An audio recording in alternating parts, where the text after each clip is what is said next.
Good evening po sa inyong lahat po. Sana po manood kayo sa live ko ngayon.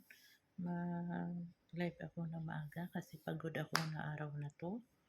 Kasi nag-general cleaning ako. So, sana po manood kayo. And good evening po sa inyong lahat. Pasensya na po na yung iba na parang sa tingin nila na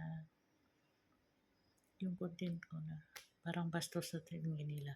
Hindi yun kasi yung paa na lang nag-exercise ako sa paa ko. Kahit tingnan ninyo wala akong katabi araw-araw po. Huwag naman kayo na magsabi sa akin na ganito ganoon. Wala akong ginawa. Matagal ko na dito, wala naman akong ginawa. Wala akong mali na nagawa dito.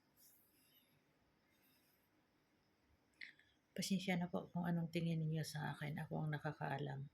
Hindi ko, bakit masaktan ako, hindi naman totoo. So, si God na lang nakakaalam kung anong sinasabi ninyo tungkol sa akin, di ba?